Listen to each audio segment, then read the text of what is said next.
بالله السميع العليم من الشيطان اللعين الرجيم بسم الله الرحمن الرحيم الحمد لله وكفى وسلام على عباده الذين اصطفى خصوصا أشرف الأنبياء والمرسلين بالقاسم محمد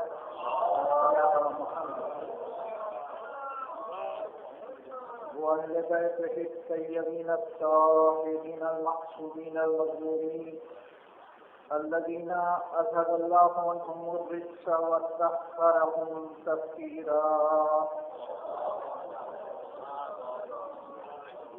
ولعنة الله على أعدائهم أجمعين من يومنا هذا إلى يوم الدين أما بعد فقد قال الله تبارك وتعالى في القرآن المجيد وقال الحق بسم الله الرحمن الرحيم والبلد الطيب يخرج نباته بإذن ربه والذي خبث لا يخرج إلا نكدا كذلك نصرف الآيات لقوم يشكرون.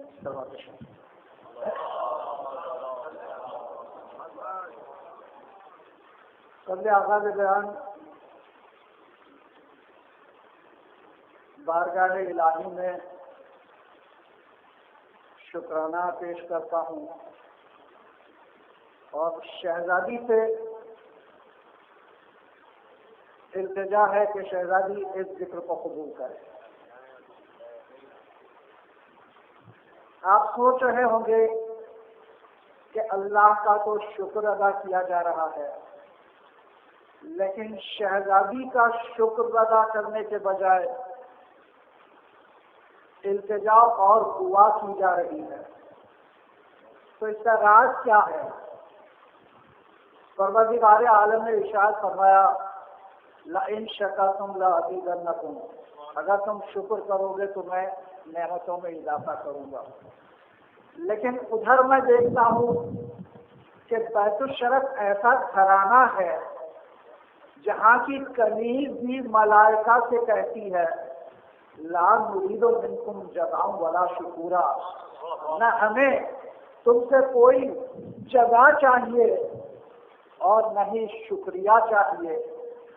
تو جب ملائکہ کا شکریہ شہزادی قبول نہیں کرتی تو مجھ جیسا شکریہ کیوں پیش کرے؟ میں تو دعا کروں گا کہ شہزادی اس جشن کو کامیاب سے کامیاب ترین بنے. اور اس کے بعد میرا فرض ہے کہ میں شکریہ ادا کروں عباس ارشاد صاحب کا خصوصیت سے اور صدف زیدی صاحب کا، جنہوں نے مجھے موقع عطا فرمایا کہ اس زرخیز زمین پر جہاں علماء، خطباء، شعراء نایاب ہیں، ایسے مقام پر مجھے خطاب کرنے کا موقع ملا. حقیقت یہ ہے کہ جس آیت کی تلاوت میں نے کی ہے، اس آیت میں کربلا کے دونوں فریقین کا اظہار ہے.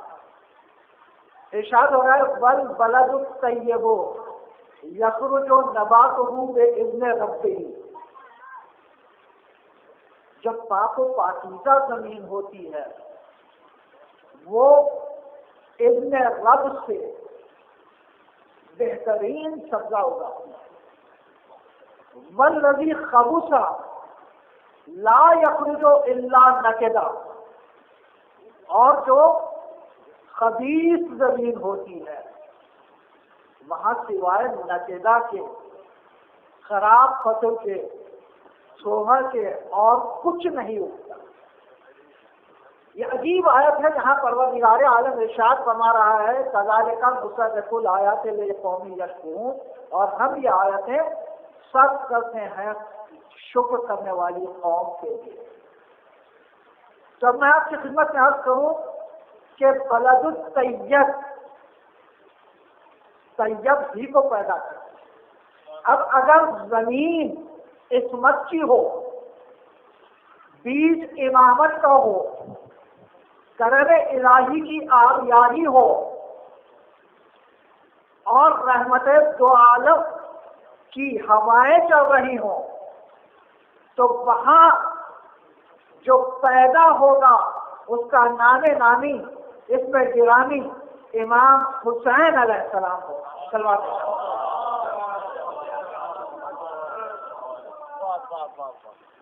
اور اس کے مخالف خبیث زمین جس طرح نکیدہ پیدا کرتی ہے، اگر جگر خارا کا بیٹا ہوگا تو یزید کے علاوہ دوسرا نہیں ہو سکتا۔ ایک طرف طیب و طاہر زمین ہے، ایک طرف خبیث زمین ہے، تقابل پروردگار عالم کر رہا ہے۔ اور حقیقت یہ ہے کہ امام حسین علیہ السلام کی ابتدا کو نبی اکرم نے دیکھا تو ارشاد فرمایا حسین منی، اور انتہائے حسین کو دیکھا تو ارشاد فرمایا وہ انا من الحسین۔ عجیب منزل ہے، ساری کائنات رسالت مآب سے رشتے جوڑ جوڑ کے فضیلتیں حاصل کرنا چاہتی ہے۔ کوئی زوجیت میں آ کے شرف پاتا ہے، کوئی خسر بن کے شرف پاتا ہے، اور اگر رشتہ نہ مل سکا تو صحابیت کا شرف مل جاتا ہے۔ معلوم ہوا ہر ایک نبی سے رشتہ جوڑ جوڑ کے شرف حاصل کرنا چاہتا ہے۔ وہ کیسی ہستی ہوگی جس کے متعلق نبی ارشاد فرما رہے ہیں کہ میں حسین سے ہوں۔ منزلت امام حسین علیہ السلام کا اندازہ فرمائیے، عجیب منزل ہے۔ اور حقیقت یہ ہے کہ انا من الحسین سے ایک اور منزل آگے ہے جہاں رسالت مآب ارشاد فرما رہے ہیں۔ کیا ارشاد فرما رہے ہیں؟ اولنا محمد و اوسطنا محمد و آخرنا محمد و کلنا محمد۔ ہمارا پہلا بھی محمد، اوسط بھی محمد، آخر بھی محمد، کل کے کل محمد۔ اب یہاں اس منزل پر آپ کی خدمت میں عرض کروں کہ آج کی رات انہی محمد میں سے ایک محمد کے ظہور کی رات، جس کا نام نامی امام حسین علیہ السلام۔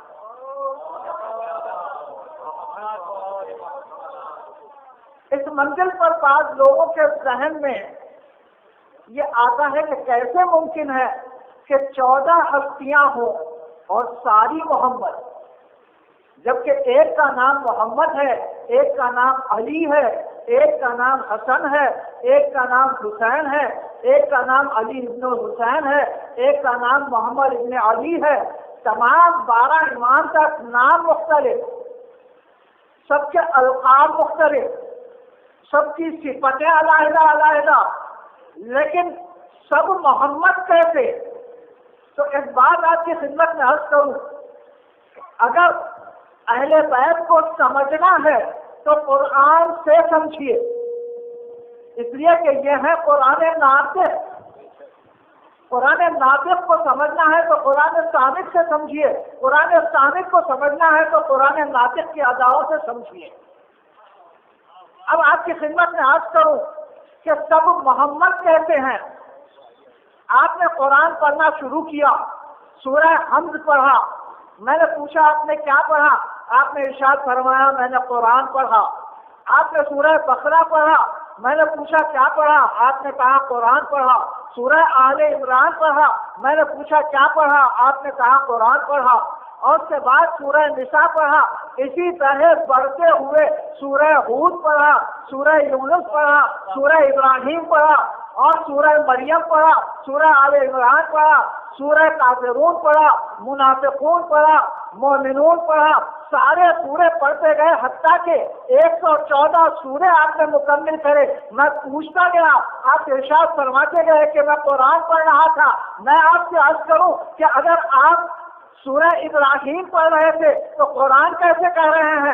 اگر آپ سورہ ہود پڑھ رہے تھے تو قرآن کیسے کہہ رہے تھے؟ سورہ مریم پڑھ رہے تھے، قرآن کیسے کہہ رہے تھے؟ آپ کہیں گے تم سمجھے نہیں۔ جس سورے میں جس کا ذکر ہے وہ نام دیا گیا، لیکن ہے اصل میں قرآن۔ تو اسی طرح 14 ہستیاں ہیں جس جس صفت کا اظہار کرتی گئی ویسے نام لیتے گئے، لیکن ہیں اصل میں سارے محمد صلی اللہ علیہ وسلم فرمائے۔ آج ہم جشن منا رہے ہیں، یہ دور بدعقیدگی کا دور ہے جہاں ہر چیز پر اعتراض، حتیٰ کہ میلاد النبی بھی حرام قرار دیا گیا۔ جشن جو مناتے ہو یہ بھی حرام ہے۔ رسالت مآب کے زمانے میں کون منایا تھا؟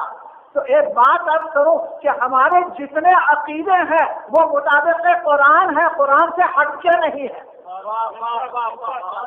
اور اس کی دلیل میں رکھتا ہوں، سورہ مریم میں حضرت عیسیٰ علیہ السلام کا ایک قول ہے اور پروردگار عالم کی تصدیق ہے۔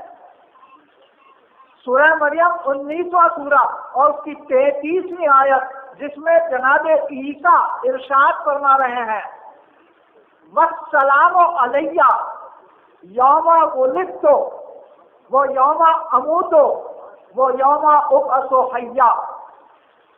اس دن جس دن میں پیدا ہوا مجھ پر سلام، جس دن میں مروں گا اس پر سلام، اور جس دن میں پھر سے پیدا کیا جاؤں گا اس دن بھی سلام۔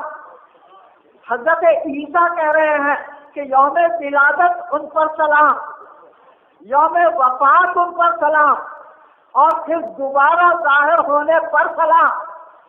اب پروردگار عالم نے تصدیق کی 15ویں آیت میں، سلام علیہ یوم ولد وہ یوم یموت وہ یوم یبعث حیا۔ پروردگار عالم ارشاد فرما رہا ہے کہ سلام ہے عیسیٰ پر جس دن وہ پیدا ہوئے، جس دن وہ مریں گے اور جس دن وہ دوبارہ زندہ کیے جائیں گے۔ تو معلوم ہوا کہ قرآن نے تصدیق کر دی کہ جس دن ولادت ہو اس دن سلام کرنا چاہیے، جس دن مرے اس دن سلام کرنا چاہیے۔ ہم یہی تو کرتے ہیں، جشن مناتے ہیں تو سلام کرتے ہیں، مجلس عزا مقرر کرتے ہیں تو سلام کرتے ہیں۔ تو ان جشنوں اور مجلسوں کا جواب قرآن میں موجود ہے۔ اب ہمارے اعتقاد پر اعتراض نہ کرنا سوا کے شک ہونا ہے۔